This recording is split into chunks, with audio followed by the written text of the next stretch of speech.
Good day, everyone! I am CHILOREN PAROHINOG, taking Master of Arts in Education, major in English at RAMON MAGSAYSAY Memorial College's under the Graduate School program. Today, I will discuss the implementation of curriculum, especially in putting the new program into practice. This is in relation to my subject, Advanced Philosophy of Education with Curriculum Planning, Design, and Evaluation under my professor, Dr. Lyndon Kines. Before I commence with my discussion, let us first look back to the Philippine educational system before the implementation of the Enhanced Basic Education curriculum. There was 6 years in elementary and 4 years in secondary. Basically, the country's current educational system is widely known as the K-12 program. But this reform program, which added 2 more years to the old basic education system, had since met so much public opposition. Critics continued to insist that the country was not yet prepared for this transition. Many had been said about K-12 curriculum, what it is, what it covers, what it offers, and what it hopes to achieve. Despite numerous awareness campaign efforts, opposition still exists. This is, perhaps, due to lack of information about the differences between the two systems. Let me clarify things first. Number 1. It is the only country in Asia with 10 years of basic education. Before implementing K-12, the Philippines was the last Asian country and one of the only 3 nations in the world with 10 years of basic education, together with Djibouti and Angola. The new system, which follows a global standard, will put Filipino students at par with the rest of the world. Number 2, poor quality of education. Students' low scores in national achievement tests and trends in international math and science study are a reflection of the quality of education in the country. Number 3, too many non-practical subjects. Supported by the findings of the study performed by Simeo Inotech, the country's old curriculum was too congested and lacked practical application. While students did not get enough instructional time to learn, they also missed the chance to be prepared for actual professional work. Number 4, not prepared for college education. Due to lack of practical application, past high school grads in the old curriculum could not qualify to pursue higher education. Number 5, too young for labor force. High school graduates of the old curriculum are generally less than 18 years old and are too young to work after graduation. This young age is deemed unripe for them to enter the workforce or enter into business contracts. Lastly, no global recognition. Filipino professionals who have finished a 10-year basic education may not be acknowledged in many parts of the world. This is due to education requirements set by some international accreditation agreements. So the Philippine government sought after the developing of new curriculum that would fit the international standards.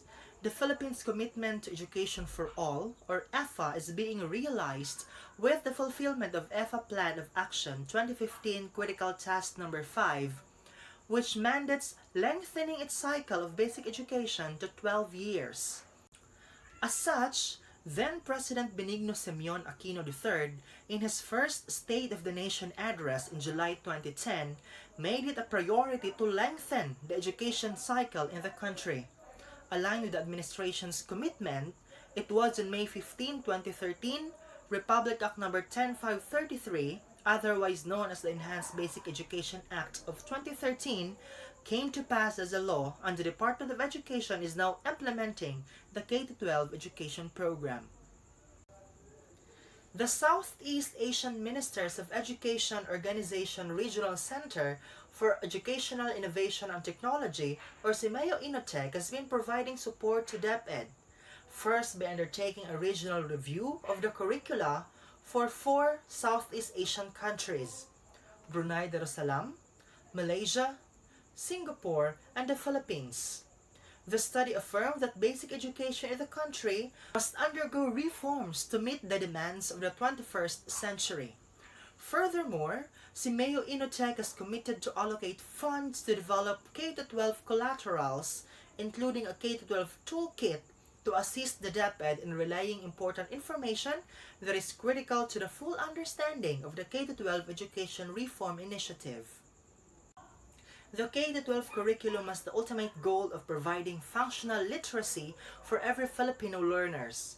Functional literacy is the acquisition of the skills, knowledge, and practices that would make Filipinos globally competitive because they are armed with skills for lifelong learning, critical thinking, and creative thinking. Furthermore, they are learners who are taught about morality and spirituality that result to products that are just and humane, God-loving Filipinos. K-12 curriculum will respond to the need of our country towards global competitiveness and keep up with the global standards. Hence, the graduates have equal chances of getting hired here and abroad. In the long run, these graduates will contribute in our nation in knowledge and wealth creation.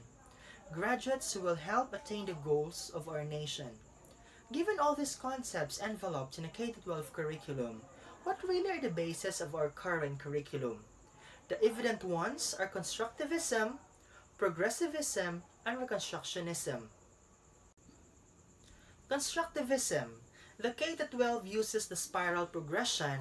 That is, as the learning progresses, more and more details are introduced.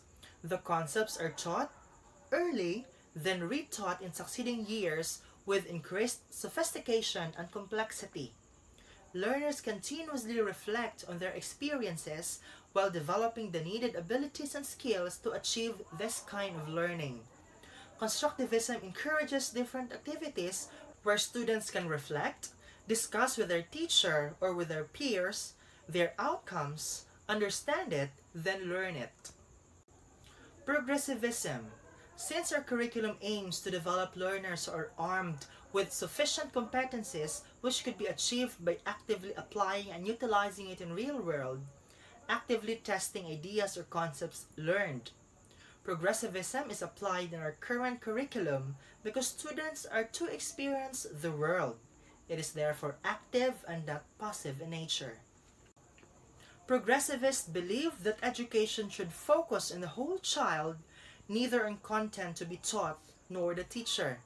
The learner is a problem solver and thinker who make meaning through his or her own individual experience in the physical and cultural context. This school of thought asserts the power of human beings to create, improve, and reshape their environment with the aid of practical experimentation, scientific knowledge, and technology. Reconstructionism. Social Reconstructionism is a philosophy that emphasizes the addressing of social questions in a quest to create a better society.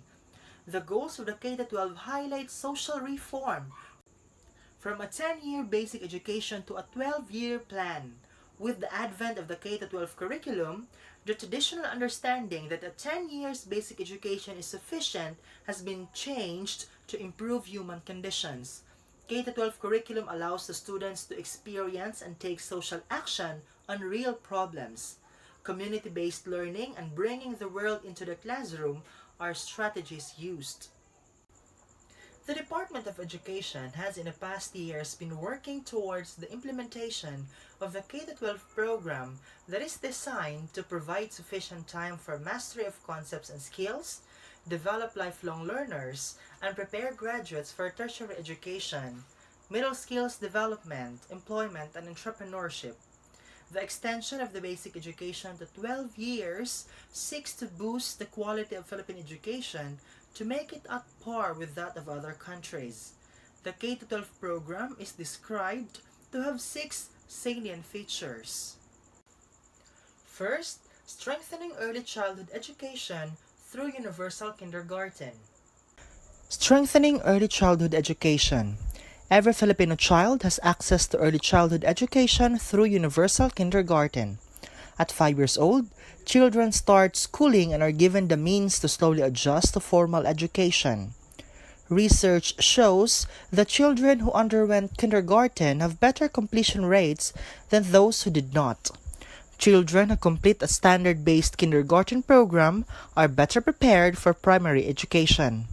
In kindergarten, students learn the alphabet, numbers, shapes, and colors through games, songs, and dances in their mother tongue. Second, making the curriculum relevant to learners. Examples, activities, songs, poems, stories, and illustrations are based on local culture, history, and reality. This makes the lessons relevant to the learners and easy to understand.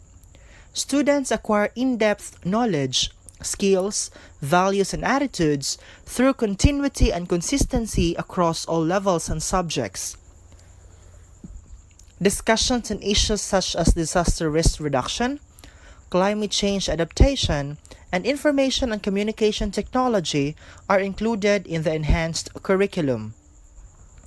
Third, ensuring integrated and seamless learning. Subjects are taught from the simplest concepts to more complicated concepts through grade levels in spiral progression.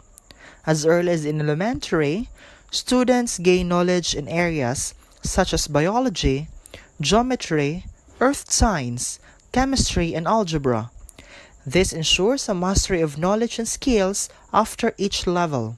For example, currently in high school, biology is taught in second year, chemistry in third year, and physics in fourth year. In K-12, these subjects are connected and integrated from grades 7 to 10. This same method is used in other learning areas like math. Fourth, building proficiency through use of mother tongue-based multilingual education. Building proficiency through language. Students are able to learn best through their first language, their mother tongue. Aside from the mother tongue, English and Filipino are taught as subjects starting grade 1 with a focus on oral fluency. From grades 4 to 6, English and Filipino are gradually introduced as languages of instruction. Both will become primary languages of instruction in junior high school and senior high school. Fifth, provision of career tracks. Gearing up for the future. Senior high school is 2 years of specialized upper secondary education. Students may choose a specialization based on aptitude, interest, and school capacity. The choice of career track will define the content of the subjects a student will take in grades 11 and 12. Senior high school subjects fall under either the core curriculum or specific tracks. Nurturing holistically developed Filipino. After going through kindergarten, the enhanced elementary and junior high curriculum, and a specialized senior high program, every K-12 graduate will be ready to go into different paths, may it be to further education, employment, or entrepreneurship. Every graduate will be equipped with information, media, and technology skills, learning and innovation skills, effective communication skills, and life and career skills. A newly crafted curriculum must be tested first to evaluate its effectiveness. The Department of Education had selected these schools for the implementation of K-12 program for Luzon, Bataan, Pampanga, Bulacan, NCR, and Laguna. For Visayas, Leyte, Bukidnon, and Cebu, and for Mindanao, Tagum. Pilot senior high school graduates have vested benefits of K-12 program. To make a strong stance for this, these students came from Don Alejandro Roses Senior Science and Technology. Isa si Richard sa mga graduate ng Senior High School Pilot Program ng K-12 sa Don Alejandro Roses Science Technology High School. TechVoc ang track na kanyang pinili at 2 taon siyang nag-aral ng automotive. Hindi raw nasayang ang 6 na taon niya sa high school dahil nakatutulong na siya ngayon sa talyer ng kanilang pamilya. Mas malaking tulong po yung sa senior high school ko. Dahil po sa business ng family namin, mas natutulungan ko po sila nung nakagraduate po ako sa senior high school. Kung ano yung gusto nila, sundin lang nila. And makakamit naman po nila kung ano yung magiging pangarap nila. Upon seeing the succession results of the pilot testing, the government officially implemented a K-12 curriculum nationwide. There may be good results of the proposed educational reforms like K-12 program to many students who have the chance to be under of it, but for some they still think that it is not a key to have a high standard of education. Pero hati pa rin ang mga kontra at pabor sa K-12. Ilang grupo na ang naghain ng petisyon sa Korte Suprema para pigilan ang implementasyon ng K-12. Program implementation in public schools was being done in phases starting school year 2012-2013. Grade 1 entrants in school year 2012-2013 are the first batch to fully undergo the program, and current first-year junior high school students, or the grade 7, are the first to undergo the enhanced secondary education program. To facilitate the transition from the existing 10-year basic education to 12 years, DepEd is also implementing the senior high school and senior high school modeling. Sabi ni Pinoy, ang programang ito ang magtataas ng kalidad ng edukasyon para makasabay tayo sa ibang mga bansa sa buong mundo. Imbis na isiping pabigat ang karagdagang 2 taon sa paaralan ng ating mga estudyante, ituring po natin itong pagkakataon upang higit nilang mapahusay ang sarili tungo sa pag-abot ng kanilang mga pangarap. Education Secretary Leonor Magtolis-Briones quoted to have said, "Our continued investments in basic education, including the sustained implementation of the K-12 basic education program, also contributed to the interest of more learners to continue being in school, to pursue learning, and to persist in attaining goals for themselves and for the country." DepEd served a total of 26.9 million learners, 26.3 million learners enrolled in public and private schools, and 641,584 learners under the Alternative Learning System, or ALS, surpassing the target enrollment for kindergarten, elementary, and secondary education. Participation rate in 2017 for kindergarten increased from 65% to 84%, and for junior high school from 74% to 76%. Furthermore, transition rate from grade 10 to grade 11 reached 93.3% compared to the transition rate from fourth-year high school to college at less than 50% prior to the implementation of senior high school. By making the learning environment more conducive and modern, crucial basic education facilities and resources are improved. From July 2016 to June 2018, 22,131 classrooms and 1,309 technical vocational laboratories were constructed, and 82,725 sets of school seats were delivered. As of end of December 2017, 68.6 million textbooks and instructional materials were printed and delivered to schools nationwide. This, in turn, contributed to the improved basic ratios. Teacher-to-learner ratio from 1:32 to 1:31 for elementary, and from 1:26 to 1:25 for secondary. Classroom-to-learner ratio from 1:35 to 1:33 for elementary, and 1:43 to 1:36 for secondary. For school year 2017-2018, 977,318 junior high school grantees and around 1.29 million senior high school grantees were able to enroll in private schools through the Education Service Contracting, or ESC, and the Senior High School Voucher Program, respectively. The end of the school year also saw more than 1.2 million learners, the first batch of senior high school, graduated. Those who chose to seek employment following graduation gained better prospects compared with the previous graduates of high school due to work immersion, a key element of the K-12 curriculum, while those who took the TechVoc livelihood track and acquired national certification from the Technical Education and Skills Development Authority, or TESDA, have better employment opportunities. With these achievements and accomplishments, the Department of Education was again confronted with another struggle when the COVID-19 pandemic struck. Land, domestic air, and domestic sea travel to and from Metro Manila shall be suspended beginning March 15, 2020. Thus, alternative delivery was encouraged. These are online learning, radio-based instruction, TV-based instruction, modular learning, and blended learning.